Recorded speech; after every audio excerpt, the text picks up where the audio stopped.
Օրը շաբաթ է, ինչը նշանակում է, որ քաղաքացիական պայմանագիր կուսակցությունը դարձյալ նախընտրական հանդիպումներ է ունենալու։ Վարչապետը տեղեկացրեց, որ Լոռիում կիսատ մնացած շրջագայությունը այսօր կամբողջացնեն։ Խոստացանք, որ անպայման կվերադառնանք, եւ հիմա մենք գնում ենք այսօրվա մեր երթուղին հետեւյալն է՝ Տաշիր, Ստեփանավան, Վանաձոր, Սպիտակ եւ Ապարան նաեւ, որովհետեւ Ապարանում նույնպես չենք հասցրել այս ֆորմատով շփվել մարդկանց հետ։ Ամեն ինչ կլինի նույն կերպ ուղիղ եթերում, ուրախ ավտոբուսում, սակայն այս անգամ նույն ուրախ մթնոլորտը չէր։ Շատ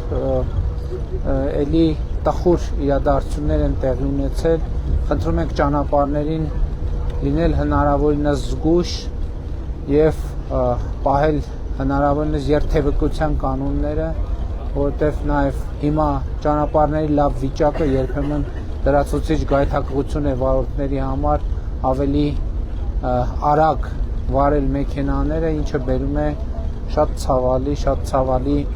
դեպքերի։ Ճանապարհին իշխող ուժի ներկայացուցիչները նախաճաշեցին սննդի կետերից մեկում, որտեղ կրկին նախաճաշելու եկած մեծերն ու փոքրերը առիթ ունեցան վարչապետի հետ սելֆիներ անելու, անմիջապես նրանից կրծքազարդ նվերներ ստանալու, ինչու չէ նաև մաղթանքներ հղելու։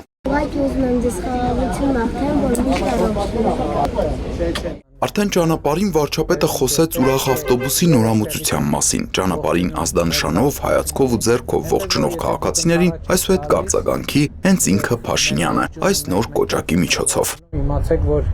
այդ ստեղա, այդ ձայնային ազդանշանը եւ այդ ձայնի հեղինակը մենք ենք եւ դրանով ձեզ ողջունում ենք եւ ուրախ ենք ձեզ ողջունել եւ ուրախ ենք նաեւ երբ որ դուք եք մեզ ողջունում, լավ եղեք, սիրում ենք բոլորիդ։ Տաշիրում վարչապետին էին սպասում քաղաքացիները նկարվելու, գրկախառնվելու, կրծքազարդեր ստանալու, իրենց հոգս ու ցավի մասին Նիկոլ Փաշինյանին պատմելու, նաև հաստատված խաղաղության հարատևության առումով երաշխիքներ ակնկալելու համար։ Այն ուժերը, ովքեր պաշտոնական իրանց բաներով, պոստերներով, վիդեոներով հանդես են գալիս Հայաստանի Հանրապետության միջազգայինորեն ճանաչված տարածքից դուրս քարտեզներով, այդ ուժերի իշխանության գալը նշանակում է կոնֆլիկտ եւ պատերազմ։ Մենք չենք ասում, որ խաղաղությունը կախված է մեզնից, մենք ասում ենք խաղաղությունը կախված է ժողովրդից եւ ժողովուրդը այս ընտրություններում պետք է խաղաղությունը տեր կանգնելու իր կամքը ցույց տա։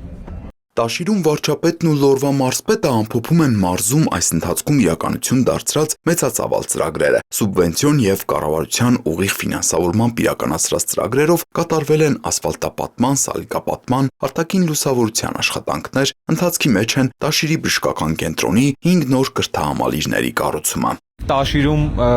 նաև բազմաբնակարան շենքերի ջերմամեկուսացման ծրագիր ենք իրականացրել Անի թաղամասում,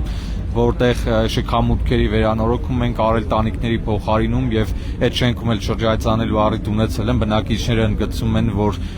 էներգիայի ծախսը մոտ կիսով չափ նվազել է, հետեւաբար նաեւ կոմունալ վճարներն են նվազել եւ բավականին գոհունակություն են հայտնում։ Այո, ծրագրից բոլոր տեղերը գոհ են։ Այո, Վարչապետն այստեղ եւս շրջեց խանութներով, հանդիպումներ ունեցավ անցորդների հետ, եղավ բազմաբնակարան շենքերում, ներկայացնելով նաեւ կառավարության վերջին բարեփոխումներն ու դրանց վերաբերյալ քաղաքացիներից արձագանքներ ստանալով։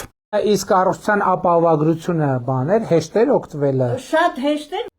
Նիկոլ Փաշինյանը Ստեփանավանում եւս շրջեց փողոցներով, եղավ Մթերային, Միրգ բանջարեղենի խանութներում, հանդիպումներ ունեցավ անցորդների հետ։ Ինչպես եք հարցինի պատասխան տպավորվեց նաեւ այս տղամարդու տված պատասխանով։ Կոկոն վարդի պես այդ լավ արտահայտություն է, լավ է, կարելի է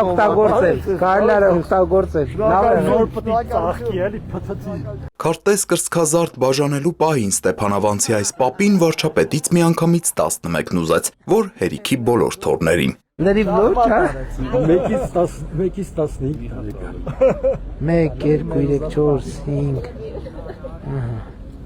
Տեսեք։ Շատ շնորհակալ։ Թորնիկներին ջերմ բարևներ։ Ստեփանավանցի փոքրերի հետ խոսք-զրույց ունենալուց, սելֆի անելուց, շոկոլադ ու կրծքազարդ բաժանելուց հետո իշխող ուժի ուրախ ավտոբուսը ուղևորվեց դեպի Վանաձոր։ Հայաստանի երրորդ խոշորագույն քաղաքում եւս վարչապետին սպասողների հոծ բազմություն կար։ Բնակիչներն իրենց գոհունակությունը հայտնեցին բարեկարգ ճանապարհների ու շատ այլ ծրագրերի համար։ Բարձրաձայնեցին նաև խնդիրների մասին, տեղեկացնելով, որ դեռ տնակներում ապրողներ կան։ Վարչապետն էլ ընդգծեց իրենց նախընտրական ծրագրում խնդրի լուծման համար մի առանձին կետ ունեն եւ որ հանրապետությունում կառուցելու են նաև սոցիալական բնակարաններ։ Մի խոսքով, Լոռիում Նիկոլ Փաշինյանը ունեցավ հարյուրավոր զրույցներ, հույս հայտնելով, որ քաղաքացիների բոլոր հիմնախնդիրները կառավարության ուշադրության ներքո են եւ դրանք հերթով կարգով լուծումներ կստանան։ Տիգրան Հովակիմյան, Հորիզոն։